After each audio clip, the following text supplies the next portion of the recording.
Oh, actually now, okay. Had to turn on my mic. Alright, so today I'm going to be doing another recording. And, let me just get the camera set here. Just let it sit there. Okay, so I'm going to be, is this too loud? I'm going to be doing another recording. And I figured I'd do something different today. Instead of, instead of the usual Duolingo and chess and stuff that I've done a whole lot of. Let me adjust the volume. It's a little loud for me. Yeah, I thought I would play this new game called, well, it's not completely new to me, but it's Helltaker Second Circle, which is a visual novel based on the Helltaker game. And I've seen people playing the Helltaker game on YouTube, and I haven't played the original Helltaker game myself, but I actually recorded this one in the past. I actually recorded it on my own time to upload to YouTube, and then I ended up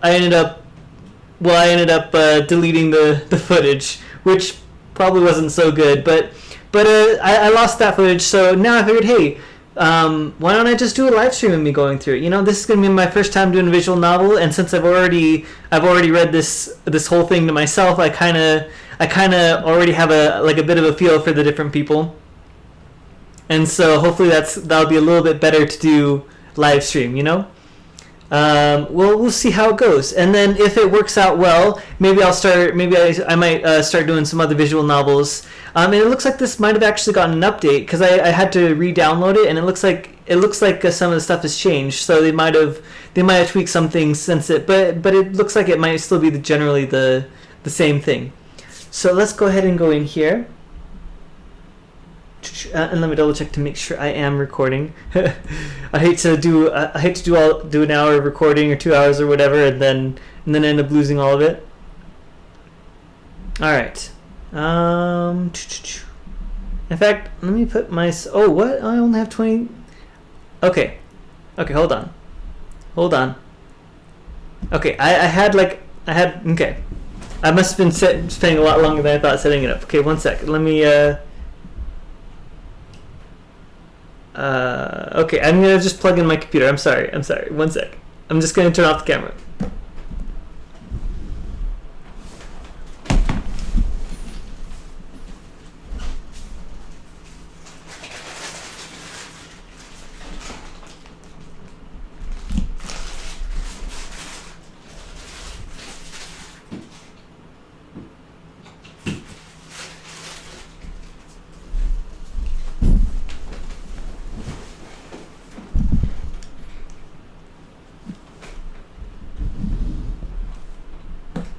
Okay, there we go. I'm back. Okay, hopefully that doesn't change things too much, but we will let us go ahead and go in here and play. All right, so new game. Is there settings? Can I turn on the volume? Maybe not. Oh well. It has been a full month since you escaped from hell, bringing with you a staunch harem of terrible demon women. Pandemonica, the sadistic workaholic with a penchant for coffee. I mean, look at that! Look at that horrifying demon light there. Doesn't it just scare the bejeebies out of you? Pandemonica, the sadistic workaholic with a penchant for coffee. How do I? Oh, I have to enter. Okay, there we go. Modius, a demon of lust with personal space issues. Cerberus, 3 excitable demons with adorable macabre goals. Macabre, is that having to do with death? I don't remember. Melina, a staunch believer in the curative powers of alcohol and strategy games, constantly tormented by her sister Zedrada, a demon with severe authority problems and daddy issues. Azazel, a self-proclaimed angel from heaven, moonlighting amongst the demons to complete a research paper. Justice, an easygoing demon just out to live life to the fullest. Judgment, a protege of justice, but high-strung warden of hell. And Lucifer, the queen of hell, with a soft spot for chocolate pancakes. Speaking of, and just like that, bon appetit. Taker, you're You really must clean out the refrigerator. Look at it, there are flies everywhere.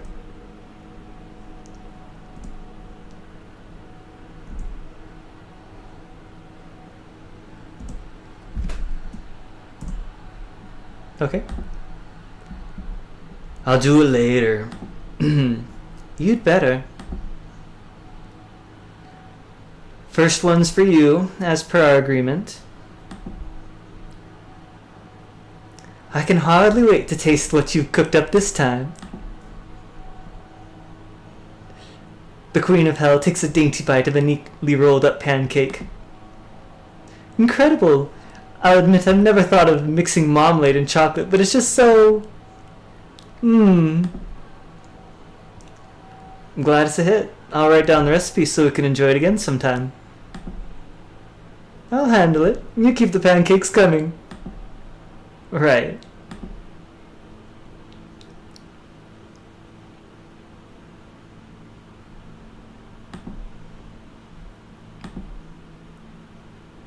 You know, I'm surprised.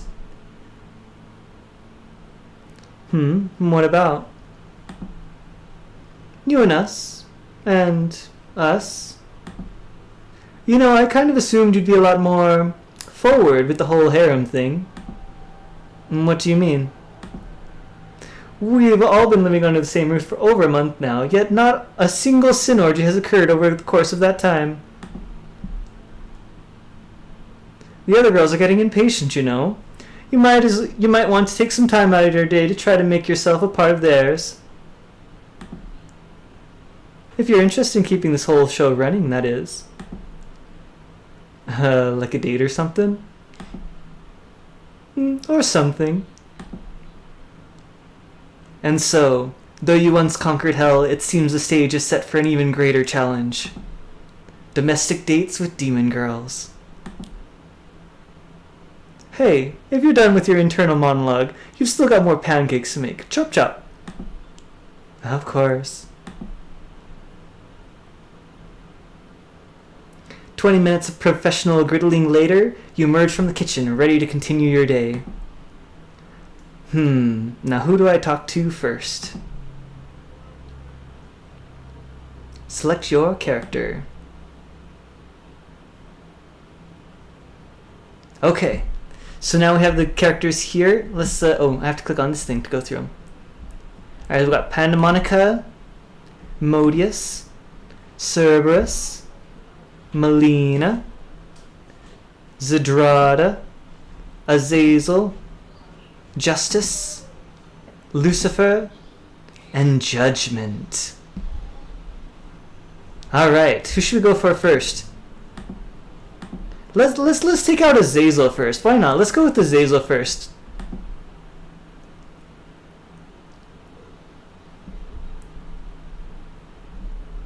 Late one night, you're dragging yourself to bed after you, Modius, Pandemonica, and Melina sat down for an impromptu movie marathon. You notice a bright light spilling out into the hallway from the crack underneath Azazel's door.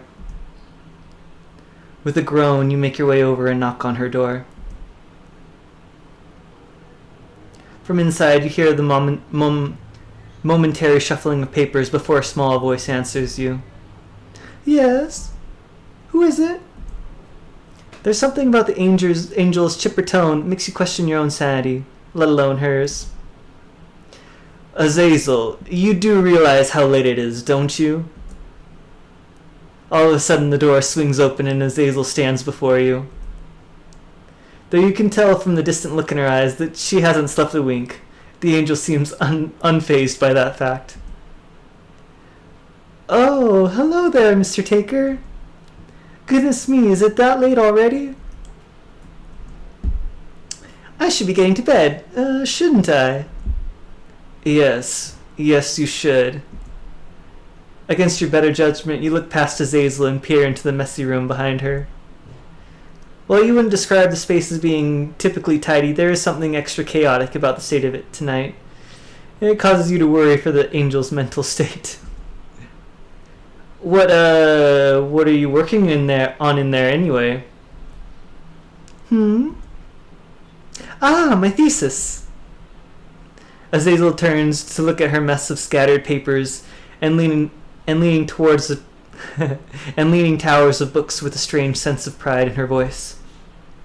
Your thesis? Indeed. I have this theory that there is a way to classify everything in existence. I see.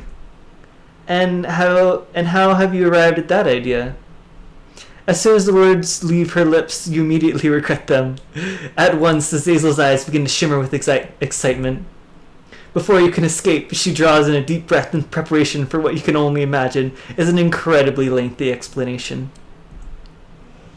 Well, you see, I first intended to focus solely on non-living things that are made up of physical matter. But then I realized that doing so would force me to contend with a plethora of questions regarding the qualifications of life. And I personally am simply not interested in answering such inquiries, so I expanded my research to include living things as well. That whole conundrum, of course, got me thinking. Maybe there's an argument to be made that I'm ignoring the fourth dimension entirely. In that case, shouldn't I try to include things that once existed as well as things that are yet to exist? I suppose.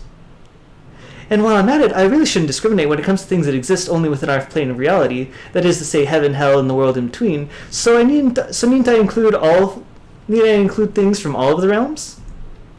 Oh, wait, you mean that there are other... Oh, you know what, never mind. Never mind. What I'm gathering is this. You aim to find a way to put everything, all living, non-living things that exist in the past, present, and future from all realms of existence into a comprehensive classification system? Yep. And that's why you're awake at 3 in the morning? Yep. Feeling the approach of an immediate headache, you begin to massage your temples. That's quite the undertaking, Azazel. Don't you think you'd be better prepared to tackle it if you perhaps got some rest? There's no time for rest, Mr. Taker. If I plan to get my thesis finished this millennia, I must spend as much time as I can working. Very well. How about this? There's a museum in the city that has a whole slew of exhibits that I'm sure would be perfect for your research. If you promise to go to bed, I'll take you there tomorrow. At the mere mention of the museum, Azazel's eyes become as wide as saucers. Do you really mean it, Mr. Taker? I do. Now, do we have a deal? Too right we do! Good night, Mr. Taker. And with that, Azazel shuts the door in your face, leaving you standing alone in the shadowy hallway, quite stunned, and yet, in a way, satisfied. As you make your way to your own bed, you peek over your shoulder, just in time to see the light in the angel's room click off, plunging the corridor into total darkness. Let me see, is the volume a little bit... I think the music might be a little louder than my talking. I'm gonna see if I can turn it down a little bit. Menu. Data save. Message skip. Can I? Maybe they don't have settings. Oh well. Then you're just gonna have to listen to me. However, you can hear me. True to your word, you're up early the next morning, dressed and ready to take Azazel to the museum. Before you can so much as knock on the angel's door, it swings open and Azazel is there, notepad in hand, bouncing on her heels with elation.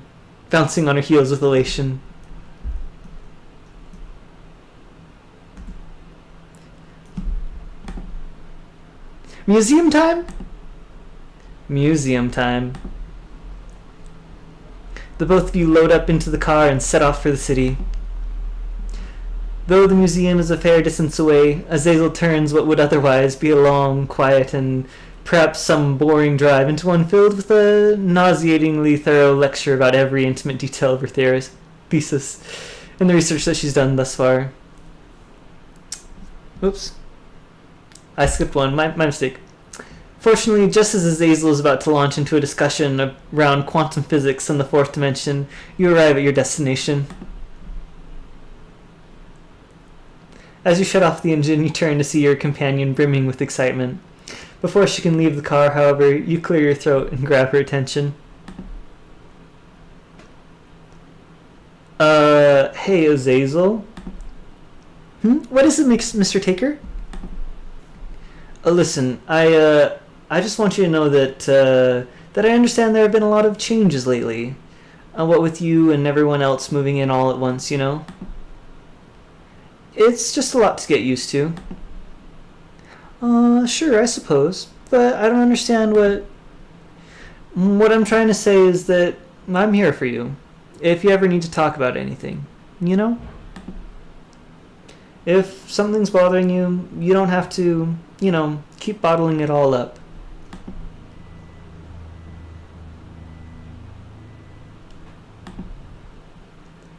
Is this because of how late I was up last night?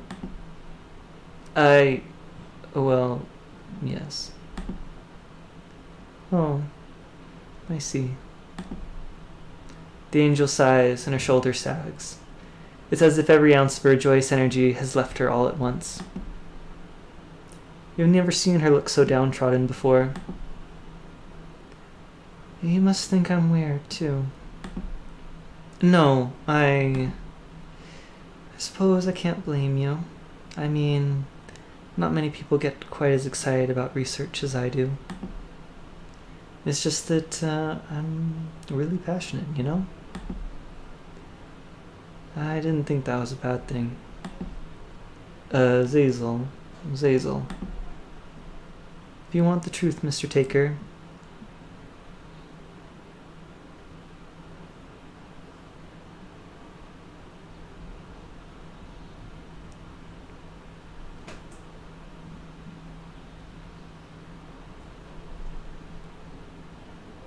Never felt happier than when I came to live with you. Being around you guys, it's like I have a family. People accept me unconditionally, even if some aspects of me are a little odd. And because of that, I've had the comfort and freedom to pursue the things that mean the most to me. Anyway, thanks for driving me to the museum. You can come pick me up later. Azazel, wait. I feel as though I owe you an apology. I can see that my assumptions hurt your feelings, and for that I'm sorry. I hope you'll believe me when I say that I don't find your curiosity strange or off-putting. I only said what I said because I was worried about you. If you'll permit me, I would like to make amends in any way that I can. We've got a full day to explore this museum, and a lot of research yet to do. So tell me, how can I help? Azazel looks at you skeptically. Though it's clear she wants to believe you, you nevertheless see traces of hurt behind her clear blue eyes. Do you mean that? I do. The angel nods, accepting your apology. Very well. Come, let's see what the museum has in store for us.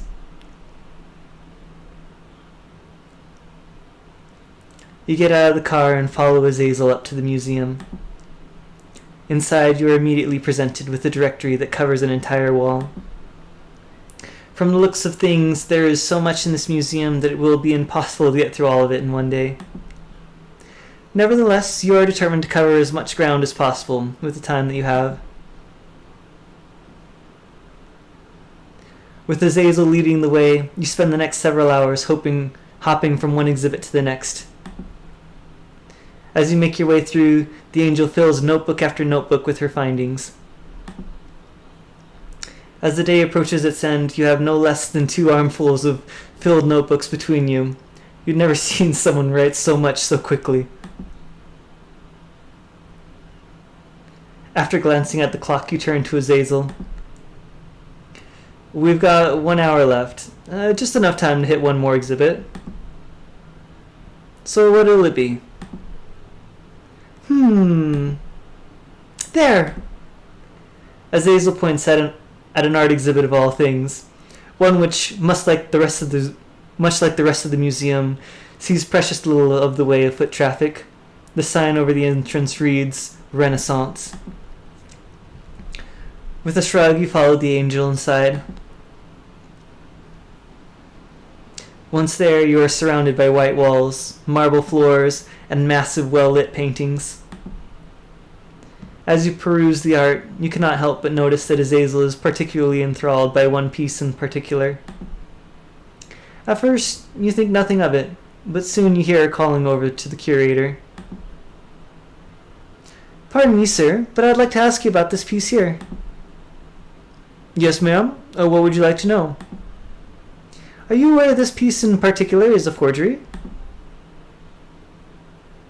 All of a sudden, the murmur that had once permeated through the gallery is strangled into silence. What few patrons linger nearby gasp at the revelation. You nearly drop the notebooks in your arms as you hurry over to where Azazel and the curator are standing. When you arrive, you notice that the curator is turning a vivacious shade of violet. I implore you to reconsider this accusation, miss. What for? I'm not lying.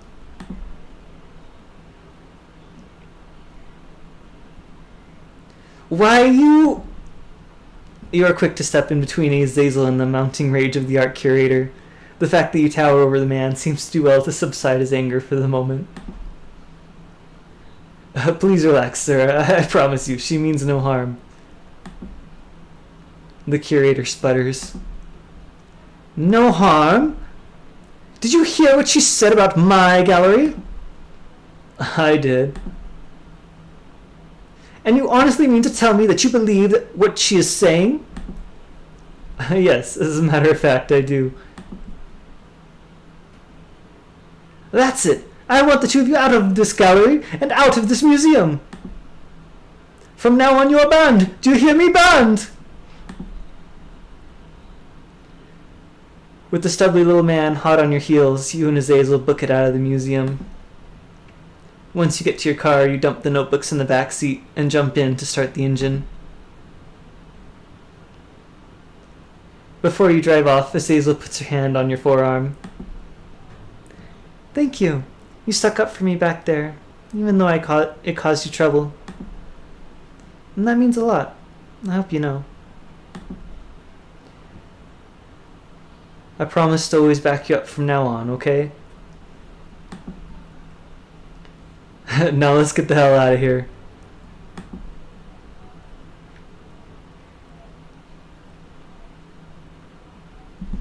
Okay. Got the first one. Who should we do next? I'm looking at Melina. Melina might be fun. Ooh, should we go for Judgment? Judgment could be looks like a fun one. All right, let's go for Judgment.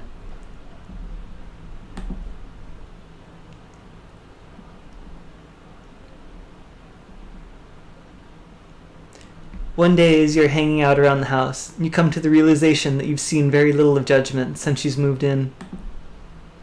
No sooner does this thought occur to you, however, than you happen to come upon the demon in the living room. She's sitting by the window, and with her back turned to you, it's clear she doesn't notice you right away. Thinking that there must be something on the windowsill that has captured her attention, you decide to creep up closer to get a better look at whatever it is that has her so enthralled. Then, as you draw near, you catch a glimpse of the object of her admiration, a tiny caterpillar. You step even closer and are surprised to find that Judgment is trying to corral the creature into the palm of her gauntlet.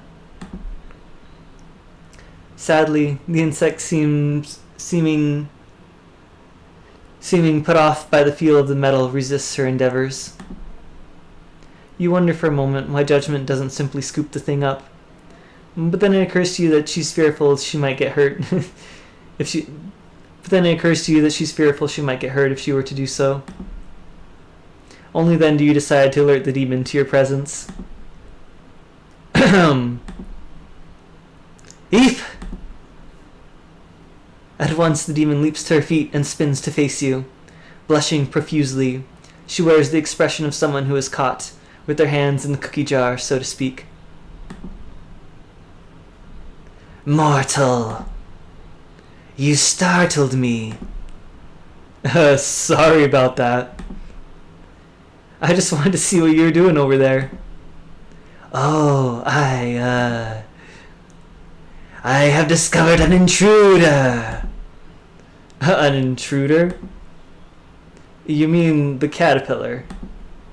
Indeed, we must dispose of it swiftly. I suppose so. Here, let me take care of it. Judgment steps aside and you approach the windowsill. As you bend down to scoop the caterpillar up into your hand, you hear a small gasp at your back.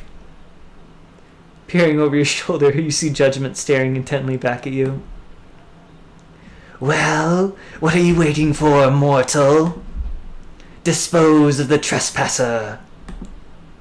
With a nod, you scoop the creature up into your hand and hold it aloft. I think I'm just going to put the little fellow out into the garden. A look of relief flashes over Judgment's expression. Oh? I mean... Do you think that wise, fool? Yeah, I'm sure it'll be fine. You turn and make your way for the back door. Judgment follows you all the way up until you venture out into the garden. As you deposit the caterpillar out onto a bush, you look up to see the demon watching you from the window. Something about the look on her face strikes you as odd. Perhaps it is that you've never seen the demon look quite so vulnerable before. Before you can fully comprehend the matter, however, your eyes meet and her expression melts away before your eyes. You make your way inside, only to find yourself accosted at once by Judgment. How could you just allow that creature to escape, mortal? It was probably lost in the first place. Caterpillars don't typically like the indoors all that much. Very well. What if it had done you harm, then? What, that little guy? Nah, caterpillars are harmless. They don't really become a nuisance until they turn into butterflies and get their wings. Wings? Yeah. Once those guys start flying around, they can be a bit of a nuisance, chewing holes in your clothes and drapes and such. Or maybe I'm thinking of moss. What is the meaning of this, Taker? What more can you tell me of these creatures? Well, you see... Come to think of it, I don't actually know all that much about butterflies. They very well could be dangerous for all I know.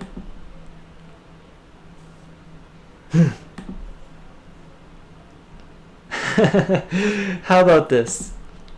There's a butterfly conservatory that just opened up nearby. What do you say we go there and we can both learn a little bit more about these enemies of ours? Judgment's cheeks redden at your suggestion. She looks shyly to the side, and you can see her seriously contemplating your offer.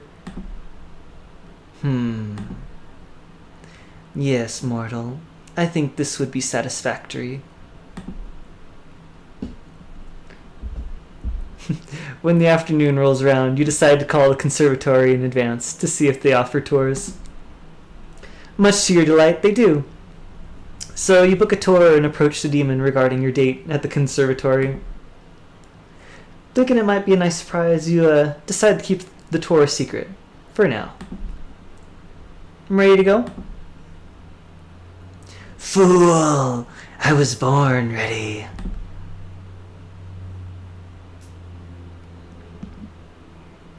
Without further ado, you load up into the car and head down to the park. There you are greeted by the sight of the conservatory, looming over the grassy knolls. As you approach the giant, glassy building, you are met by a young man at the door. From the logo on his polo shirt, you can see that he's one of the conservatory's tour guides. Hello, you must be my late afternoon tour. That's us. Tour? What is this man talking about, Taker? I went ahead and called in advance to book a tour for us. Since they know more about butterflies than we do, I thought going on a tour would be the best way for both of us to learn. And at this, color rushes into Judgment's face. Oh. Yes. That sounds wonderful, actually. Thank you.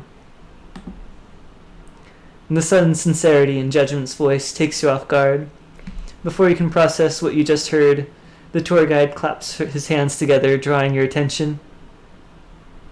Excellent. Now let's begin. With the young man leading the way, you and Judgment make your way into the conservatory.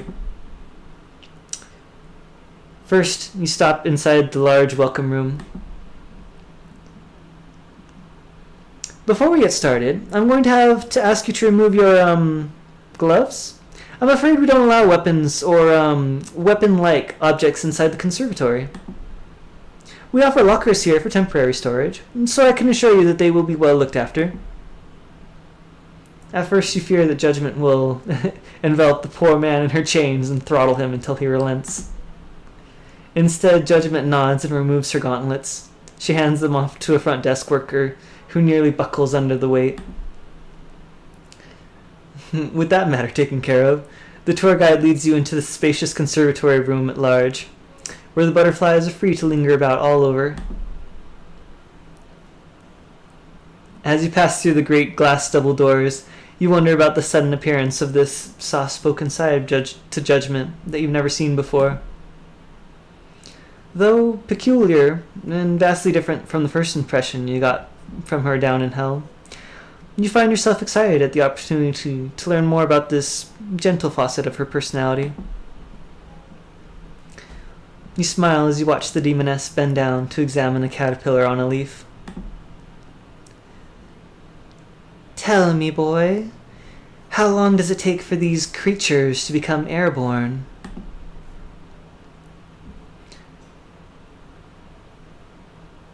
Oh. With a sigh, you realize that for whatever reason, Judgment's more gentle side is buried deep. You're pleased to see that the tour guide seems unfazed by the demon's sudden outburst. Well, the typical metamorphosis cycle occurs over the course of 30 days. Some species vary from that by a number of a couple days or so, but generally speaking, it takes about a month for a caterpillar to become a butterfly. A month? That does not give us much time to prepare, mortal. What do they eat usually? That's a good question, actually. For the most part, a caterpillar's diet consists almost entirely of plant matter. After they undergo metamorphosis, however, their food choice changes depending on the species. Most butterflies eat plant nectar, but others may choose to feed on things like tree sap, fruit, or even decaying animal matter. So they are meat-eaters! Some of them are, yes, but most butterflies have quite the sweet tooth. If you wanted to feed them yourself, you could put a plate of chopped fruit, or even a simple solution of sugar and water. It's enough to gain their attention. Would you like to feed one?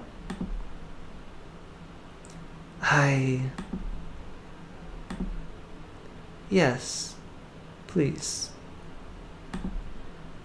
At this, the young man reaches for a squeeze bottle that he keeps on his belt. He then takes Judgment's hands, dabs some of the liquid into her palm, and prompts her to hold her arm aloft. In no time, a butterfly lands right onto the demon's hand and begins to lap at the sugary substance with its narrow tongue. It tickles. It does a little, doesn't it? And would you like to try too, sir? I would.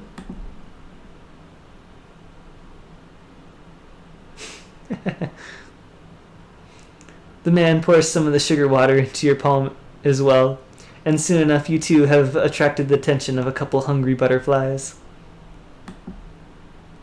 I like that picture.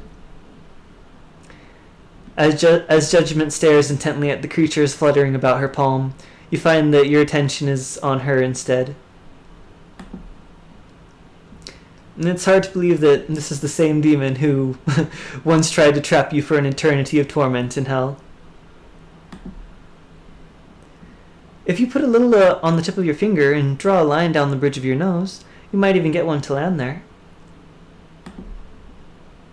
As I understand, that does make for a great photo opportunity.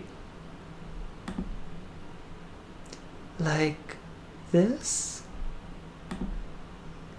Before the tour guide can answer, a butterfly lands right on Judgment's face, startling the demon. Oh. The three of you share in a round of laughter before carrying on with the tour.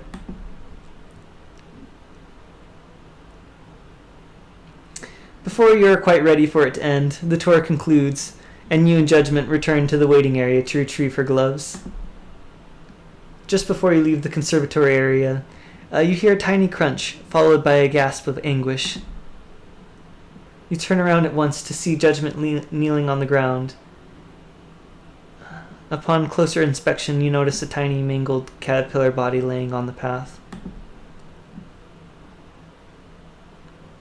A few tears fall onto the concrete next to it, and you are privy to the unmistakable sound of sniffling.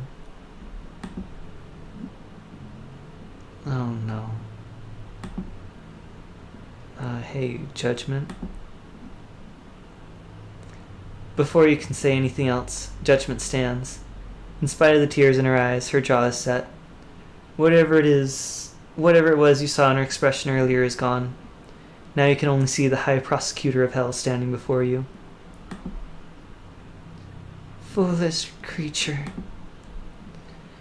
Let that be a warning to all of your kind who think it was wise to cross me. For I am Judgment, the High Prosecutor of Hell. At this, Judgment brushes past you on her way to retrieve her belongings. Sadly, all you can do is watch as the demon dons her gauntlets and sets her sights on the door.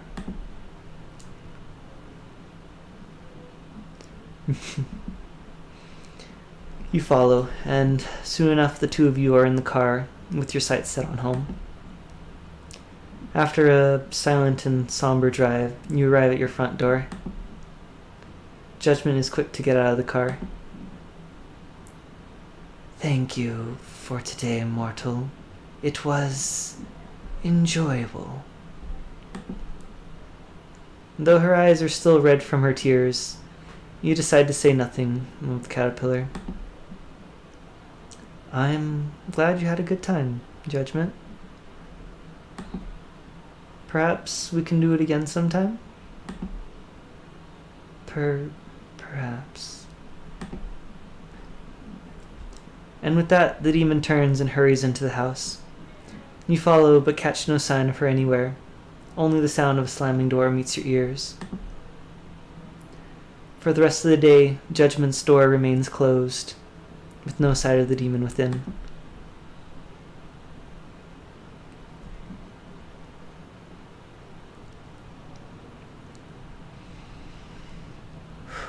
Okay, let's go on to the next one. So we got Pandemonica, we got Modius, we got Cerebus. Should I go with Modius? Modius seems kind of fun. Yeah, let's go with Modius.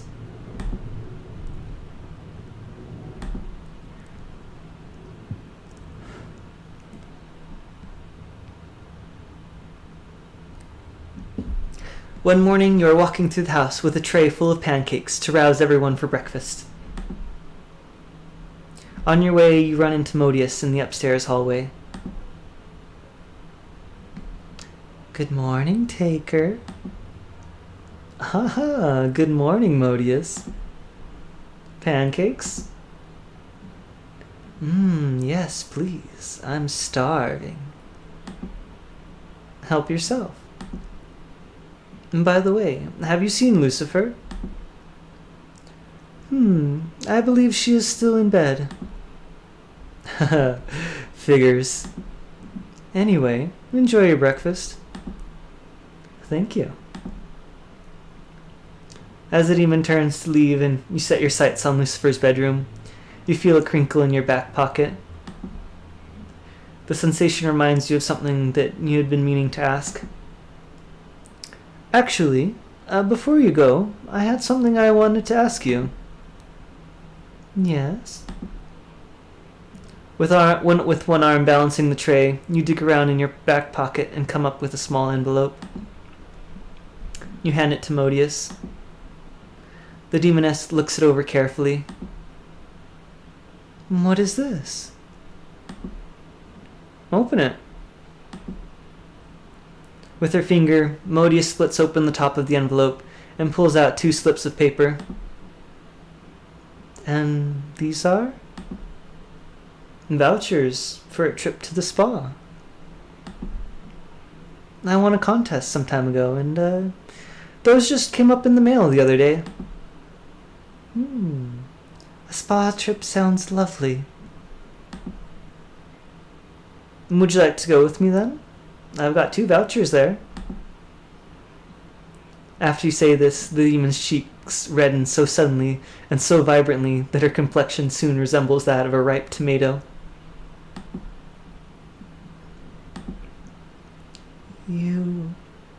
You want me to go with you?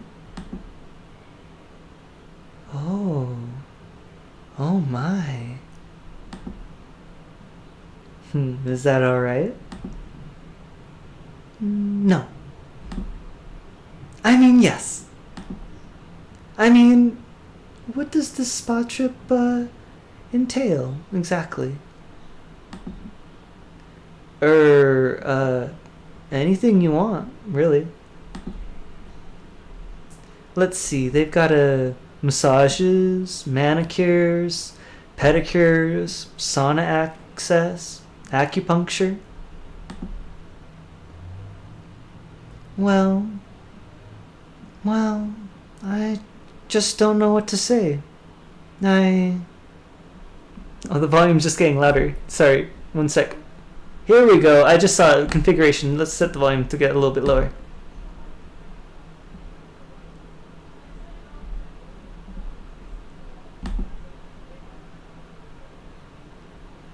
BGM.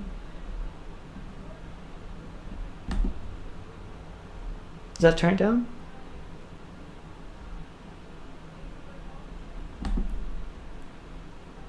No, it still is loud, isn't it?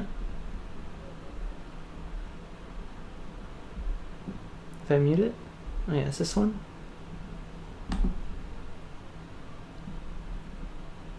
Okay, that's a bit better. Yeah, now you can hear me a bit more. Is that too low? There you go. Now you can still hear the BGM pretty well. Okay, this should be better. Well,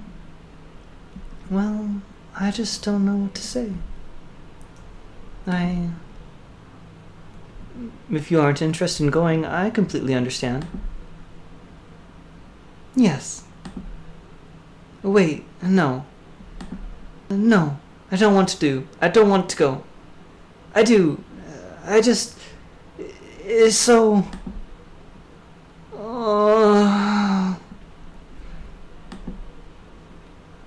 Yes, Taker. I'd love to go to the spa with you. Though uncertain, given the demon's rambling, you think that she accepted your date. All right then. Sounds good. How about we leave after breakfast? Still blushing, Modius nods furiously. Very well, I'll see you then. As you turn to go, the demon scampers off down the stairs with the tickets in hand, while you proceed with your morning rounds. Sometime later, after you've successfully delivered pancakes to everyone in the house, you and Modius hop in your car for your afternoon at the spa. After a short drive, you arrive in front of an extravagant building that has been stylized to look like a Japanese bathhouse. You park the car and turn to see Modius looking up at the building with a frown. Then as you turn off the engine, you are privy to the sound of her drumming her fingers on her knees. You've never seen the demon look so out of sorts. You watch her fidget in her seat for a while longer before thinking it's best to say something. Modius?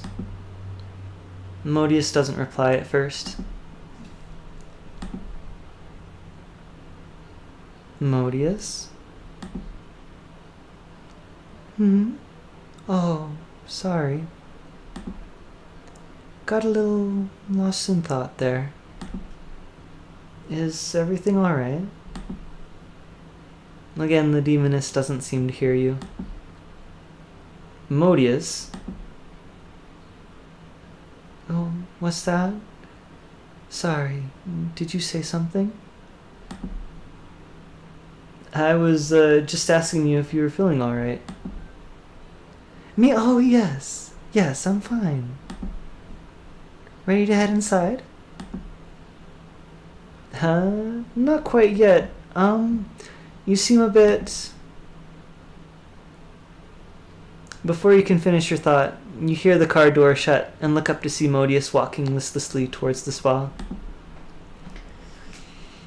With a sigh, you get out of the car and follow the demon. Unconvinced that everything is fine, you nevertheless decide to leave that conversation for later. It doesn't seem like you're going to get a straight answer of her just yet, anyway. For now, all you can do is keep an eye on her, just in case. The two of you make your way inside the spa and approach the counter. Hello. We'd like to renew these vouchers. The woman behind the desk takes your vouchers and looks them over. Congratulations, Mr. Helltaker. Helltaker! Now, before redeeming these vouchers, we do offer a brief tour of our facilities if you'd like. And turn to Modius to see if she'd like some say in the matter.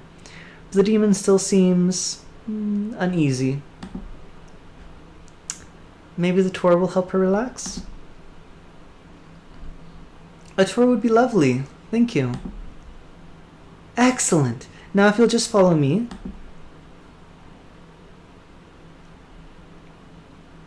You and Modius trail behind the woman as she guides you down the hallways, briefly describing each facility as you pass.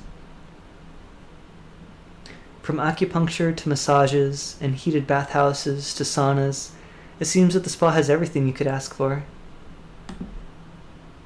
There's so much, in fact, that by the end of it all, you're absolutely overwhelmed by the choices.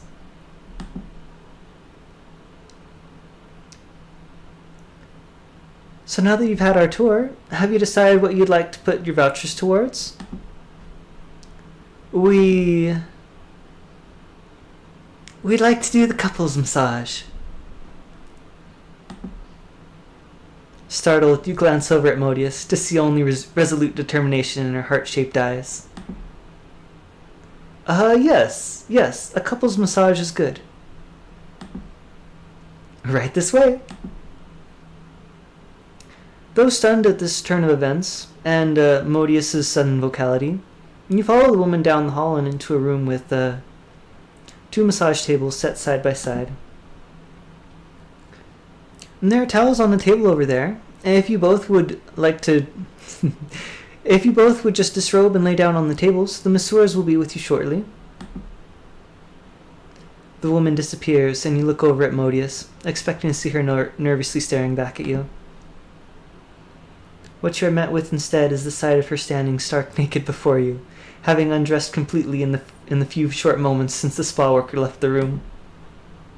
Out of modesty, you quickly avert your gaze, but not without taking note of the startling contrast between the comfortable aura emanating off Modius now and the nervous energy she had exhibited before. As you begin to disrobe as well, you hear the demoness settle onto one of the massage tables with a heavy and content sigh. You follow suit, and shortly thereafter, the masseuse arrives.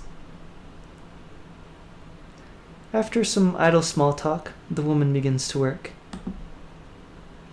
With a display of dexterity and strength you once thought impossible, the masseuse descends upon the muscles of your neck and back, undoing knots you didn't even know that you had before.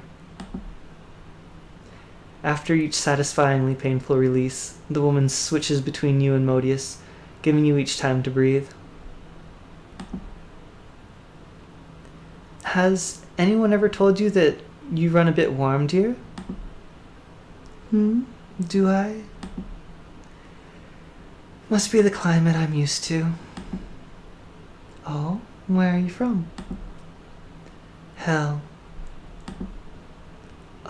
Oh. At this, the woman chuckles nervously. You cannot tell if she truly is undeterred by the revelation or if she thinks it's all a joke. In any case, the massage continues without much of a lull. She returns to you to work through the last few knots in your upper back. Then, much to your chagrin, the massage is over. The masseuse leaves the room so that the two of you can get dressed. As you leave, you stop by the front counter to turn in your vouchers. Modius beats you to the car. As you slide into your seat, you look to your companion and notice that she's avoiding your gaze and has resumed drumming her knees. Wishing you knew what it was that was putting her all out of sorts, you ponder questioning her further. Seeing the shy redness coloring Modius's cheeks, however, causes you to rethink that decision.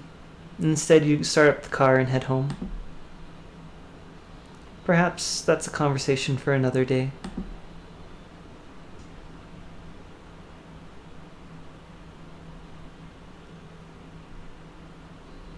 All right. Let's take a look here. Who do we want to go for first? Do we go for Cerberus, Melina, Zedrada? There's Justice here. Let's save Lucifer. No, not Justice yet. I think I want to go with... Let's see here.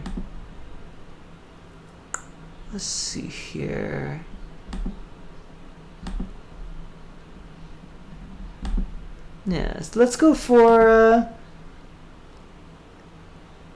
Melina, shall we? Yes, let's go for Melina.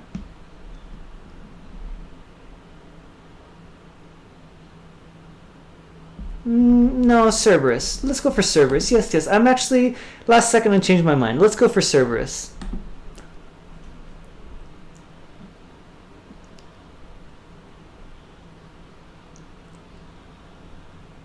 Out of the way!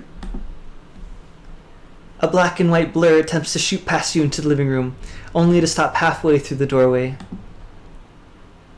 The shape resolves into three young women with white hair, all stuck cartoonishly within the door frame and madly scrambling over one another in an attempt to get free.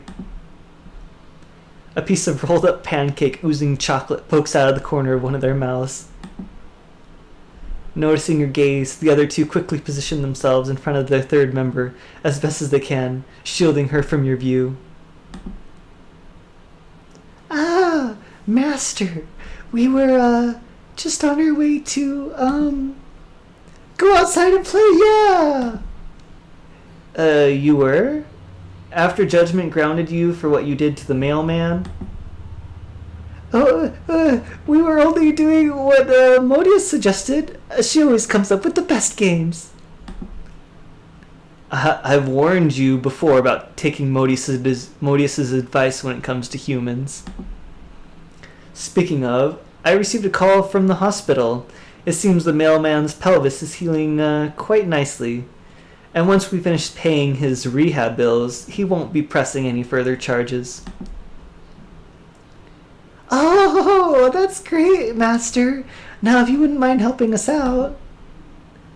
A furious voice echoes from the kitchen, cutting Cerberus off mid-sentence.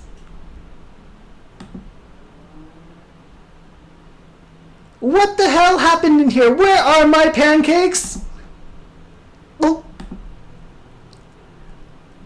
There's paw prints all over the counter. Ugh! Where is that thrice-blasted good-for-nothing mongrel Cerberus? Cerberus cringes at the sound and renews her attempts to free herself from her predicament. Oh crap! She's really angry, Master. Now would be a really good time for our daily walk. Well, sure, why not? I suppose I could use a little fresh air. Yes, quickly now, go before she sees us! Aha! There you are! Cerberus's eyes go blank in immortal terror, but she manages to free herself from the doorway, slamming the door behind her. You and Cerberus make a mad dash for the bus stop and catch one just in the nick of time.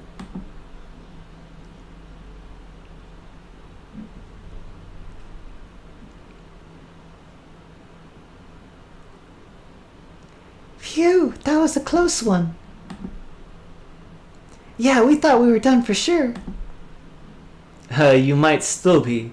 Lucifer rarely forgives and never forgets. You should have stolen one of Justice's pancakes. She's usually the one who indulges your pranks. Yeah, but there's no danger in that. And therefore no fun. It's not our fault. You and Lucy go halfsies on that huge stick you've got shoved up your... Oh gosh. Watch it. We can still jump off this bus. That seemed to sober them up.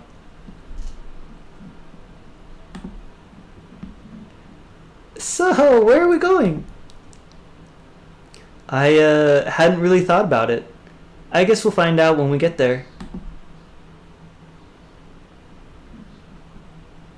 Oh, we love surprises. The three of them spend the duration of the ride clustering around the window, eagerly and energetically commenting on everything they can see. After a short while, you arrive at a destination. All right, we're here. This is a park. Sure is. It should be a safe distance away from the house. We'll just wait out Lucifer's temper here. Oh my gosh, we haven't been here in days. Do you know how long that is in Cerberus years? You're not certain of the exact conversation rates, but it's the exact conversion rates, but it seems safe to assume that's a lot of zeros are involved. Seems safe to assume lots of zeros are involved. Come on, let's go, we want to play! As you all exit, Cerberus's bodies come tumbling head over heels from the bus. Her irrepressible excitement not about to let something like patience or demeanor get in between her and the open expanse of grass surrounding you. Park! Yay! Cerberus madly dashes to and from across the park, sniffing trees, uprooting plants, and chasing squirrels up trees. With some relief, you notice she hasn't quite figured out how to climb up after them. Her collective energy never ceases to amaze me. The park is relatively empty, with no other humans in sight. A blessing where Cerberus is involved, as it means you don't have to intervene on any of her activities to save innocent civilians. In fact, she seems perfectly happy to be left to her own devices. Until... Master! There's a weird-smelling person over there. They've got a creepy cloak and everything. You can just make out the figure, lounging in the shade of an old birch tree some 50 yards away. They're probably just taking their dog out for a walk. Best to leave them to it.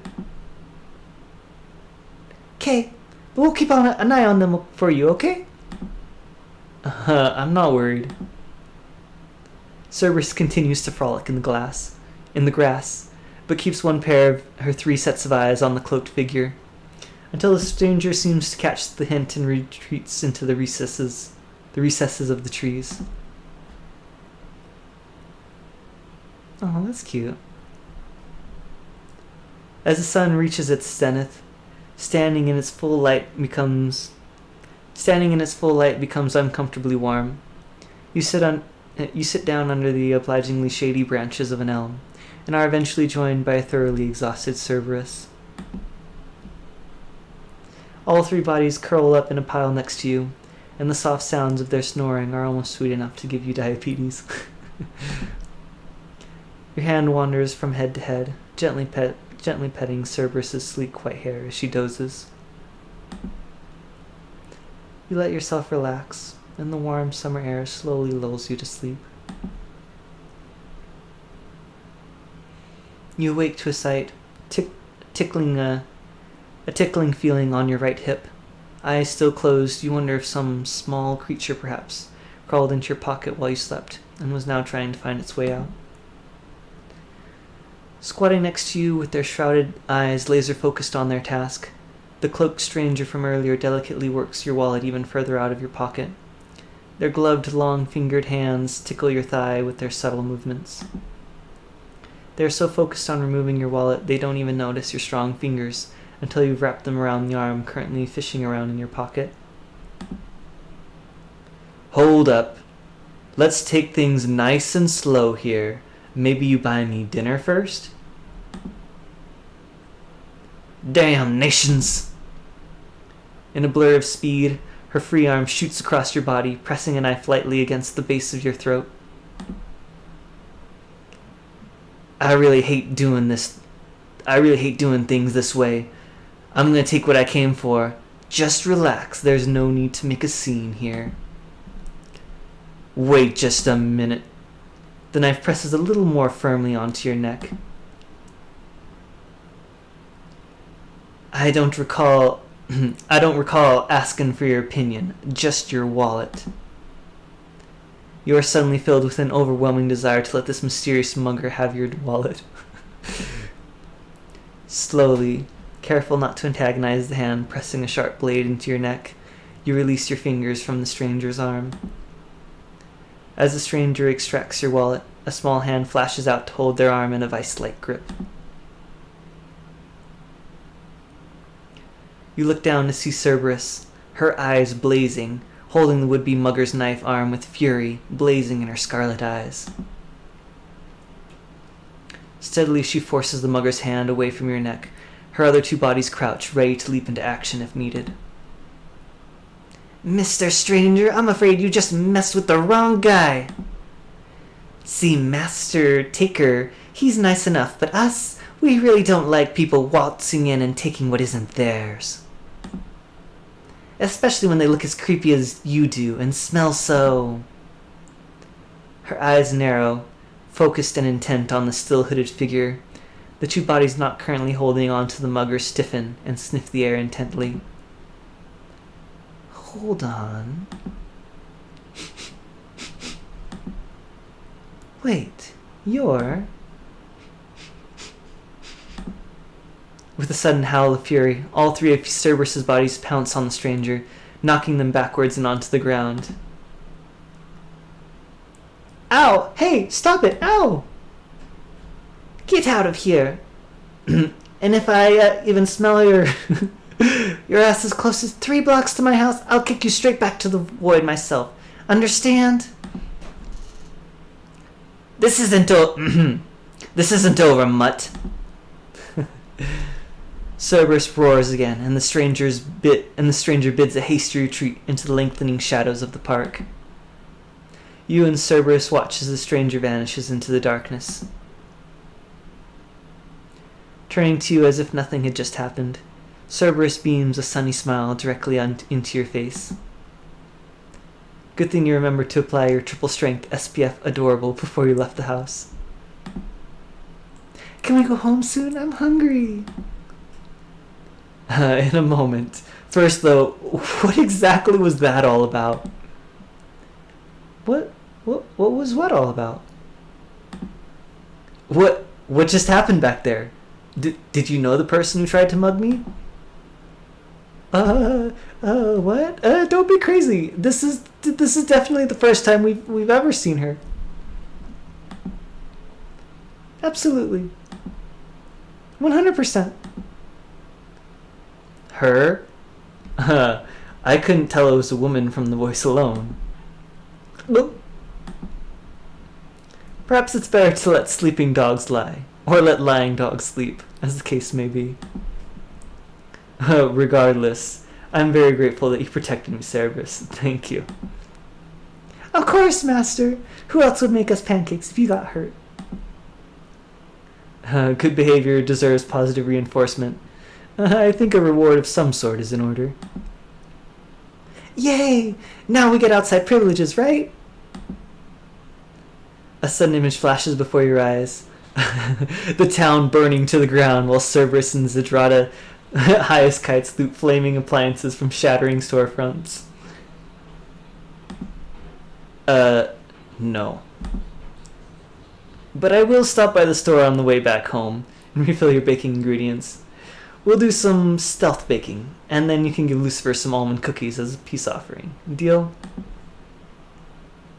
Deal.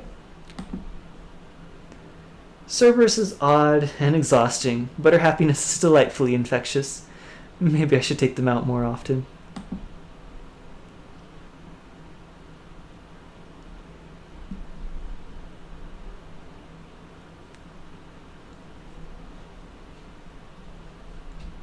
Okay.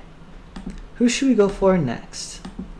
So we had Cerberus. Let's see. Melina sounds like a good one to do next. Yeah. I think Melina, Pandamonica. One of those two.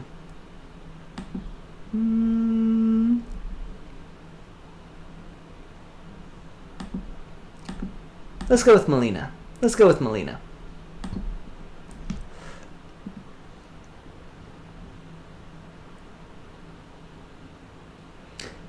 You pull down the trapdoor that leads to the attic and are almost immediately assaulted by the sharp scent of a strong liquor. So much alcohol has evaporated into the air of the attic that breathing it in makes your head spin.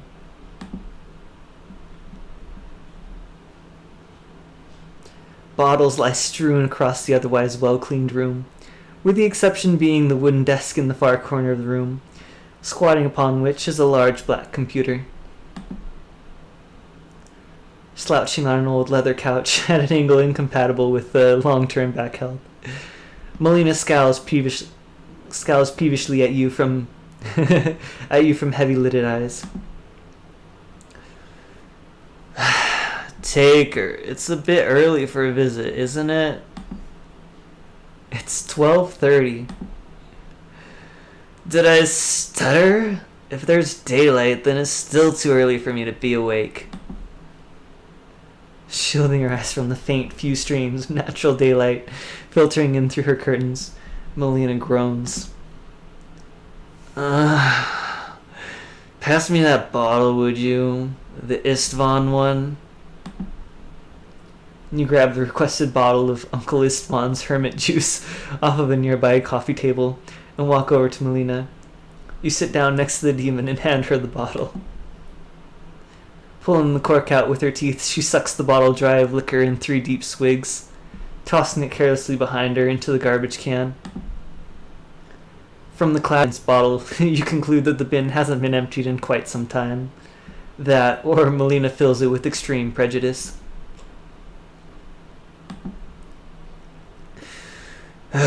So tell me, what exactly are you up here? Why exactly are you up here disturbing my beauty slump at such a dreadful hour? I have a package for you. That better not be a euphemism for something. That better not be a euphemism for something. I'm not quite wasted enough for that kind of interaction. Nope. FedEx. Judging from the shape, I'm pretty sure it's one of the games you ordered. Eyes suddenly shining, Melina leans forward and snatches the brown wrapped package from you. She rips the top of the package off with her teeth and rummages around inside with her free hand. She extracts a slim case from inside. Oh, hell yeah! Is that a copy of Hero Commander 3 I ordered? I've been waiting all week to play this thing. I hear the AI is almost unbeatable at the higher levels. Hold up. You're telling me that there are games out there harder than Vantage Master? Melina flashes a smirk at you that's half patronizing and half pitying. Oh, yes. You have no idea. That reminds me, Taker. Are we still on for our game session tonight? I'm just dying to take this game out for a spin. Of course. Games with a melancholic alcoholic sounds like fun. Well, that's something to look forward to anyway. Oh, one more thing. Could you pick up some Caraco before tonight? I want to try making something new.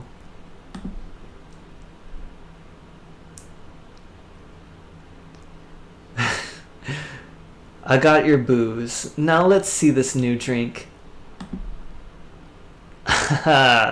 Alright, 1 second. Taking the bottle and turning her back to you, Melina walks over to the corner of the attic where she has laid out various implements of cocktail craft as delicately as a surgeon would a set of scalpels. She busies herself, back still to you as she mixes and pours liquids from both glasses. Ha ha ha. And here it is, the green iguana. It's nauseatingly green and looks cartoonishly radioactive. A thin line of white crystals line the glass Melina is brandishing expectantly at you. Thanks. Carefully you take a sip of the lurid drink. It's actually really good. How is it? It's delicious. The salt rim offsets the sweetness just enough to keep the fruity tones under control. Melina swishes the drink around in her own glass sans rim.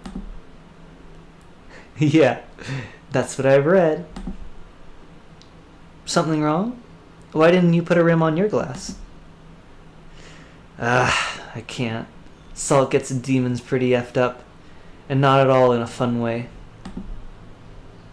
I thought that was just hearsay. No, it's real. It's real, all right, and damn painful too. I once saw Zadrada try to snort a line of the kosher stuff. It knocked her flat on her butt for weeks. She couldn't even talk without shooting blood from both nostrils like some cartoon character. She pauses for a moment, thinking to herself, best 2 weeks of my life, actually. She downs her drink, then holds out her empty hand.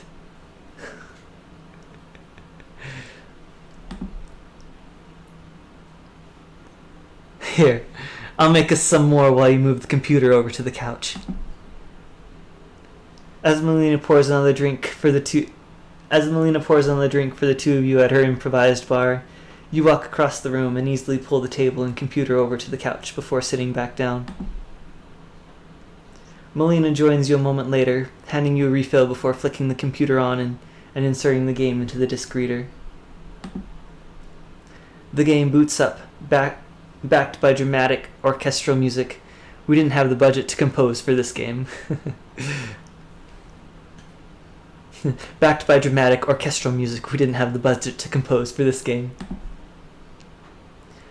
We're starting on hard difficulty, alright? Like there's any other rational option.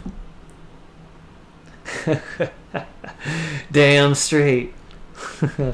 Now, are we playing on campaign, or maybe survival mode would be better? Look, it even has a versus mode. Hard pass on that one. Competition isn't worth the bridges burned. Trust me on that. Alright. Survival then. That way, if you die early on, I get a turn. Like I'm gonna let that happen. Hope you're comfortable sitting there, Chief, because it's gonna be a long time before you get your turn in.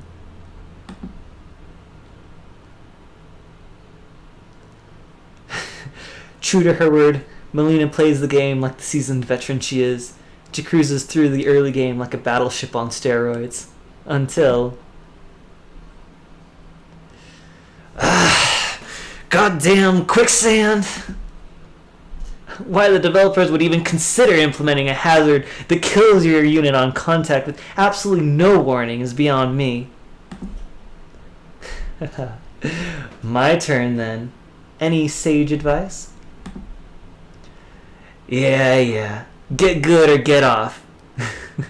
Then let me try again. You do neither, and the two of you spend the next several hours in the attic, routinely swearing at the game in turn. As the night begins to wrap up, the two of you slump sideways more and more, until you're resting shoulder to shoulder on the couch. So, how does Hero Commander 3 compare to the others we've played? The difficulty isn't all it's cracked up to be, and the story may as well have been written by a chimp with a typewriter for what I give it. Sounds like you've got something of a pattern going. What's that supposed to mean? You've done nothing but complain about the last 3 games you've gotten. I'm starting to think you're actually not enjoying them.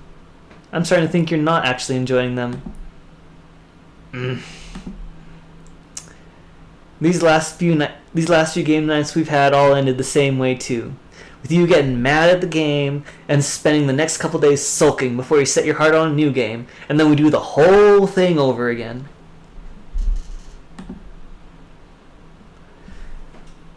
So you're saying you don't want to play games with me anymore?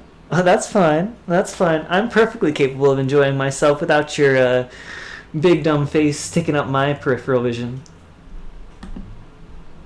Oh, it's not that. I enjoy playing games with you. It's actually quite the welcome relief from the rest of the house. I'd just like to include a little more variety in our time together. That's all.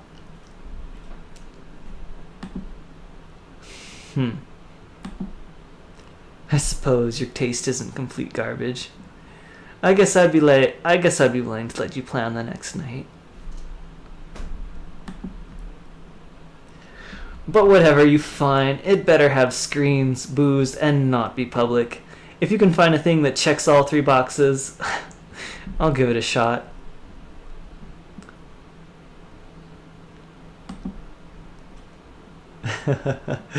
Deal. And whatever you pick, it better not be freaking Dance Dance Revolution.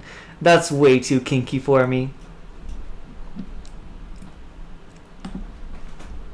You have to give this some thought, unless you want the majority of your interactions with Melina to take place in a stale attic playing obscure video games.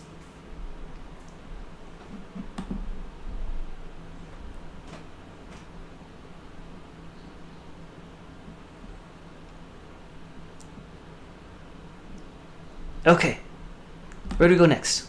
We got Pandemonica, and what's next? We got Zerata, we got Justice, and then we've got Lucifer. I feel like, let's go with Pandemonica next.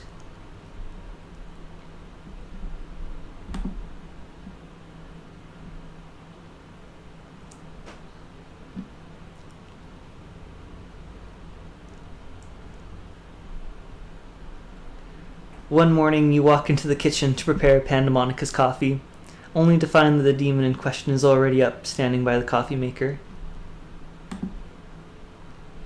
As the little machine sputters and spits, the blurry-eyed demon looks over at you. You can tell from her droopy gaze that she has barely registered your presence. It's painfully obvious just how much this poor sleep schedule of hers is taking its toll.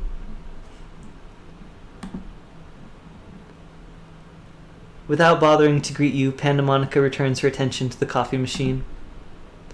From the sounds of things, she hasn't put nearly enough water into it to make a full brew. Good morning? Oh. Morning. Against your better judgment, you approach the sleepy demon and peer over her shoulder. The jug of coffee that she's attempting to make is not even a quarter of the way full, and the machine itself has come to an almost complete stop. I was just about to make coffee for everyone. I didn't expect you to be up so early. The demon scoffs. Early? I've been up all night. Ah, I see. Pandemonica, I really think you should... If the next words out of your mouth are "get some sleep," I'm going to break your fingers. You decide it's wise. What kind of coffee did you put in there anyway?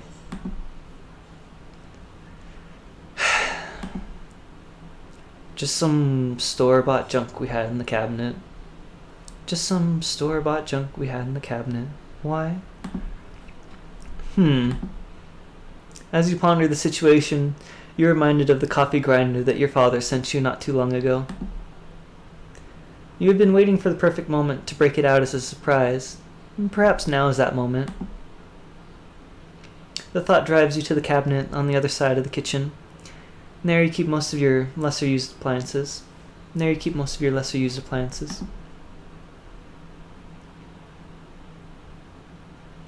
It takes you but a moment of digging around past tabletop grills, blenders, and hand mixers before you retrieve the object of your quest.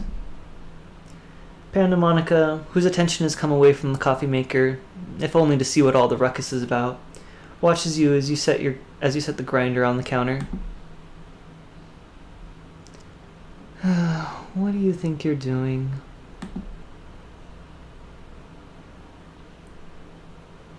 And just what in the devil is that? You'll see. From the pantry, you retrieve a bag of roasted coffee beans. These you measure out and pour into the grinder before setting to work crushing them hand by hand. In no time, the sweet, deep aroma of freshly ground coffee fills the kitchen. Whatever it is you're doing there, don't stop, 'cause it smells astounding. After a moment, you finish up grinding the beans and turn your attention to the coffee maker itself. You dump the old grounds into the trash and wash the jug in the sink. With the fresh filter installed, you empty the fruits of your labor into the machine, and using the appropriate amount of water this time, start up a fresh brew. At first, it seems like Pandemonica is ready to gouge your eyes out for tossing her coffee, but as soon as the rich liquid begins to flow, her rage subsides. She approaches the counter and watches for a moment as the jug slowly fills with coffee.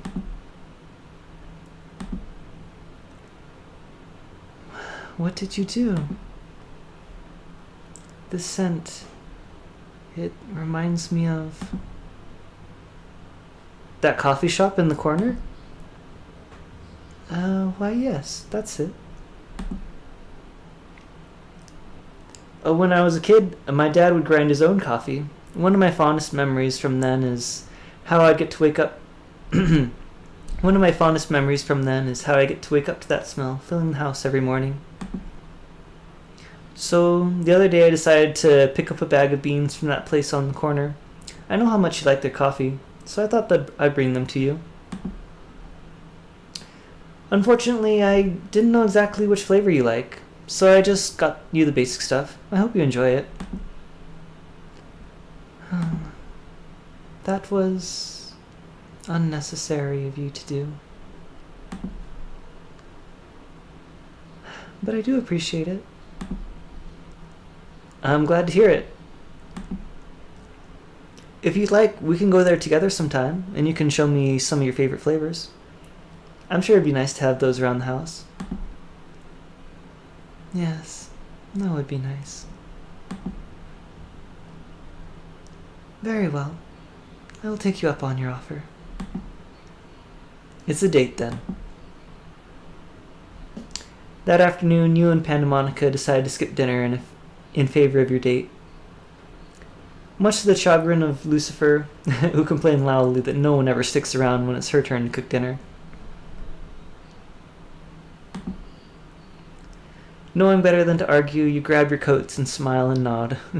You grab your coats, smile and nod your way out the door. Keys in hand, you ponder the distance to the coffee shop. It isn't far, so walking is certainly not out of the question.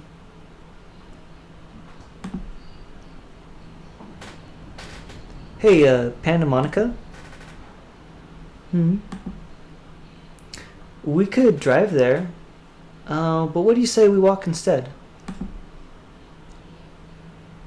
It's a bit of a brisk day for a walk.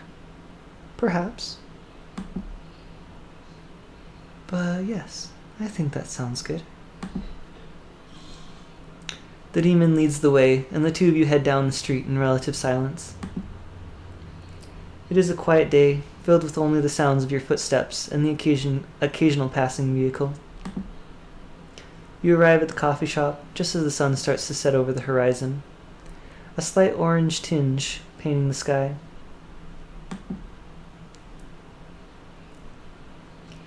A tiny bell chimes to herald your entrance. You are assailed by the familiar, deep, rich smells of freshly ground coffee, and there is a hushed murmur emanating from the smattering of patrons dotted throughout the shop. An old man behind the counter looks up at you. At the sight of Pandamonica, he beams. There she is, my favorite customer.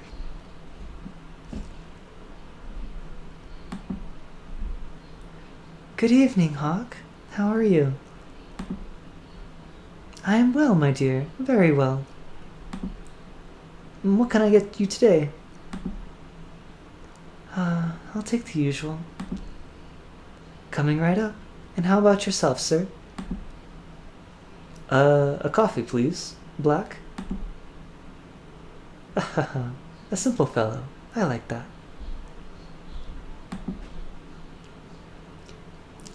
You two find a seat and make yourselves at home.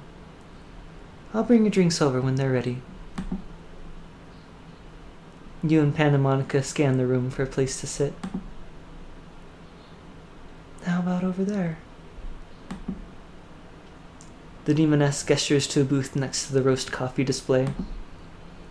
You nod and Pandamonica leads the way through the maze of tightly packed tables and booths.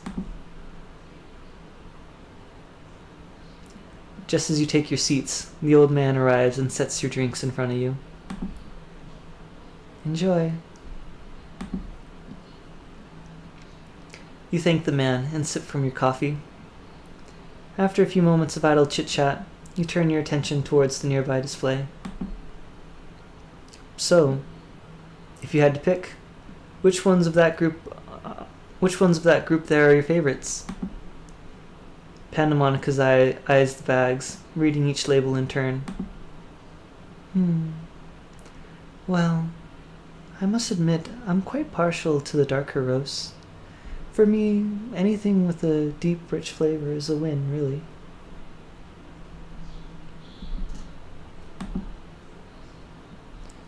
But if you're looking for specifics, I quite like that dark chocolate hazelnut there.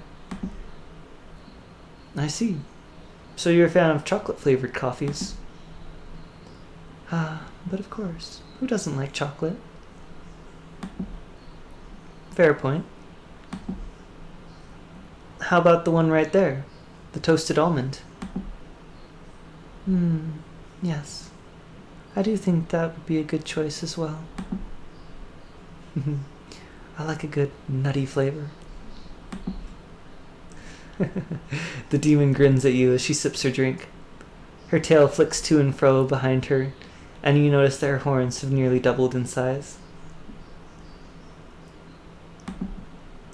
You chuckle nervously. You are quick to bring the conversation back to the coffee display, and the two of you spend the next half hour discussing the various roasts until your own cups run dry.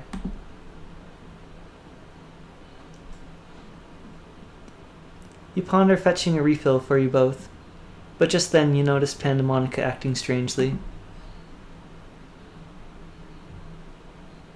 Though imperceptible at first, you can clearly see that the demon is wincing, much in the same way one might if they had heard a loud noise. But unless you have suddenly become hard of hearing, the shop around you is nearly silent. By now everyone has gone home, leaving just yourselves and Hawk. And Hank. Oh, oops, I thought it was Hawk. I'll just call him. Leaving yourselves and Hawk, who is humming to himself as he wipes down some tables across the room. You think it strange that such a noise would irritate the demon, but when you turn to look at her once again, her expression is weary, and she's rubbing her temples.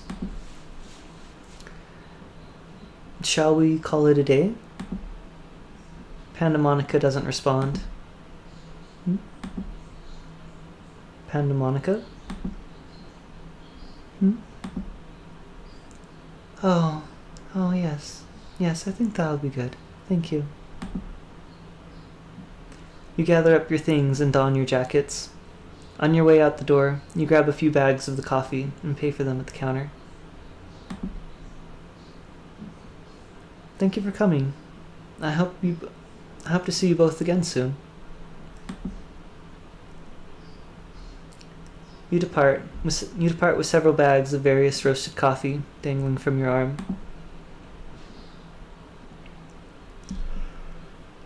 For the entire walk back, neither of you say a word. Pandamonica looks as miserable and exhausted as ever, which leaves you wondering if she even enjoyed herself tonight. But as you arrive at the front door, the demon stops and tugs on your sleeve. Hey.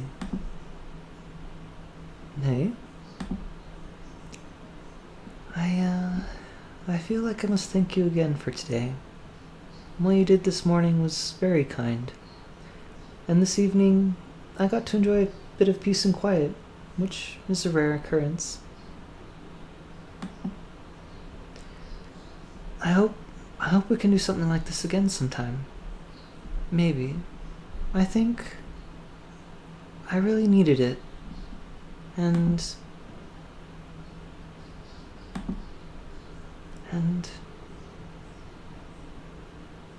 I'm sorry for the way I acted at the end there.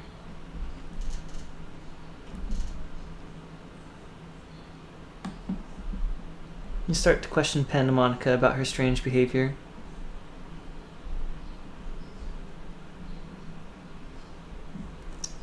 But before you can even form the words, she hurries off into the house.